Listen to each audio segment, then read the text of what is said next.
Okay, hi guys, my name is Evelyn. Sorry if I sound horrible, kind of sick. Okay, well my why question is, why do women envy one another? Okay, so my personal story. So when I was about like in middle school, there was this girl who was like a year older than I was. This girl was so pretty to me. I found myself kind of admiring her. She was so pretty. She was so, she like had everything that she wanted. All the shoes, like everything, clothes. Basically, I was kind of hating on her, low-key. I just felt like she had it all, and I would like sometimes go home and I'm like, okay, why can't I have this? Why can't I look like her? And it was like hard because then I felt like I was being hard on myself, and I was like, okay, I'm not gonna look like her. Stop it.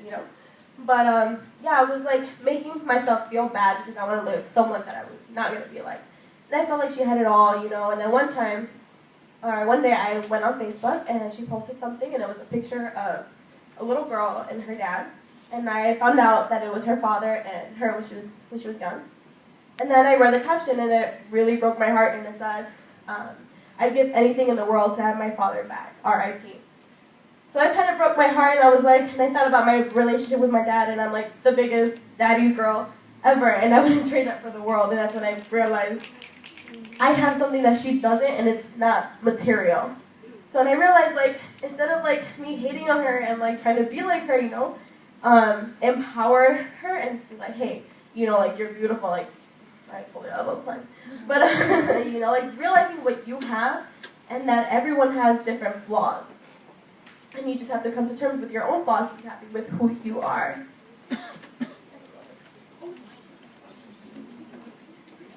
Okay. It froze.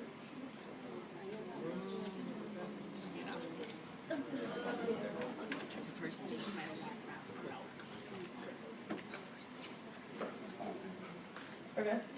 Okay. 4%. 4% of women worldwide actually believe that they are beautiful. And that is honestly really heartbreaking because I walk down streets down here and I see so many beautiful people everywhere, and to know that only 4% of them think that they actually are beautiful is really heartbreaking. I watched the video and it was a social experiment.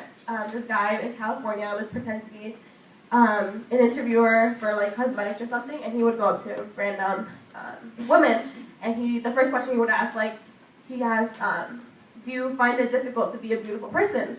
And the reactions of these women were crazy. They were like, wait, I don't know how to answer that because I don't know if I am a beautiful person.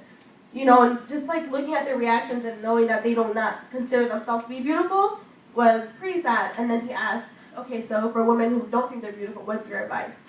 So these women have it in them to know what they have to do to feel good about themselves, but they don't take their own advice. And I found that even in my own interviews, when I interviewed 3 different people, and the same thing I found a trend where they feel like everyone has flaws, it's a phase, but eventually I feel like it all starts with us. Okay, so my topic kind of like switches up a little bit with my question, why do women envy one another? But I also feel that there would not be women feeling envy towards other women if they had a balanced self-esteem, and which a lot of women do not have, unfortunately.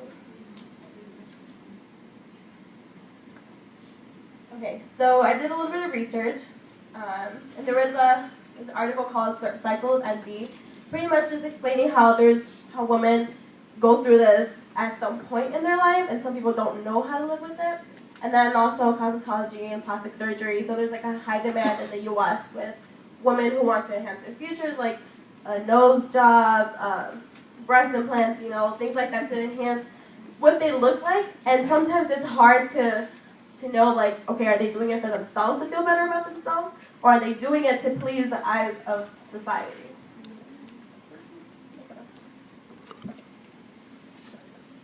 Solution. There is none. Reality. There is like no solution to why women envy one another. I could tell you join a support club, join, I don't know, see a therapist, something, But honestly, it all starts with ourselves. Like I said, it all starts with us and who we think we are And it says, behind every successful woman is a tribe of other successful women who have her back. Instead of, like I said, envying one another, we should empower one another. Women fought for their rights, and they still don't have, like full of potential, but they don't have the credit that they should for everything that they do. And, and it kind of sucks when you have to, like, be pleasing society and people around you, even at school, at work, and women are still not given the credit that they deserve for themselves. And then I asked one of my interviewers, and I asked her, how can someone, particularly a woman, overcome the feeling of envy? And this was her response. She said, this might sound silly, but I have found that if I talk to myself in the mirror about my pros and cons, I feel a lot better. I have a lot of flaws, but I also have a lot of awesome things too. As long as I come to terms with my flaws, I always feel better. So to me, that's kind of like a solution for yourself personally, to remind yourself who you are, who you want to be for yourself and not everyone else, because when everyone else doesn't really matter, because sometimes we wake up like even when I have my makeup talks with girls, like I don't do my makeup for other people, for myself, so obviously it's to come in terms with who you are and, learning how to empower each other instead of putting each other down, give random compliments to people, and you'll find yourself like enjoying when you put a smile on someone else's face as well. And to finish up, I just want to leave you guys with a short, well, it's kind of long, a video.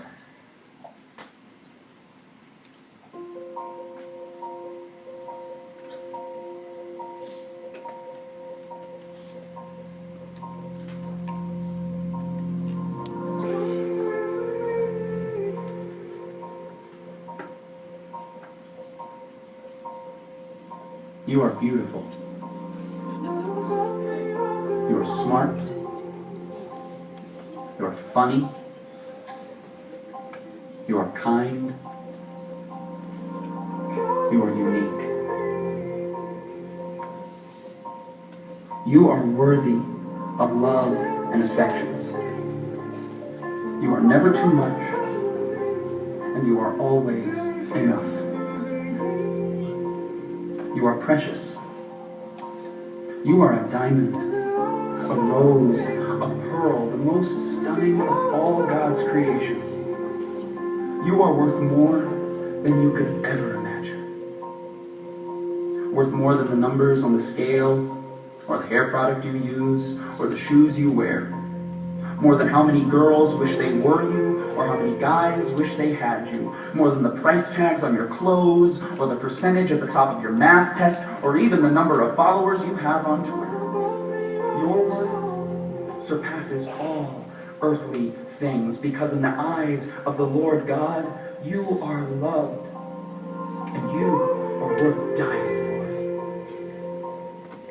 for. Regardless of who you think you are, whether you model in a magazine, or you model pottery with grandma, whether you're on the hot list or the not list, whether you're a head cheerleader or a high school dropout, whether you're Miss Popular or you've never had anyone you could call a friend, whether you love yourself and love your life, or you can't stand to look in the mirror and you feel as if everything in your life is falling apart, whether you're such a winner or you feel like the world's biggest failure, regardless of who you think you are, the reality is that you deserve someone who would give up their life for you, because you are powerful and strong and capable. Read about the women in the Bible: Esther, Ruth, Martha, Mary. These women changed the world forever. And inside of you, each and every one of you is a woman with that same power and that same strength and that same world-changing capability. And your responsibility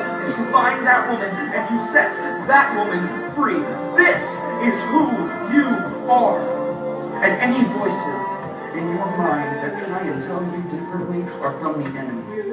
And the next time you hear them, this is what you say. You say, "Nuh-uh, not me, Satan. I am a daughter of the living God, cherished, loved, and adored above all things by the Creator of all things, for the glory of Him who is greater than all things. I am awesome.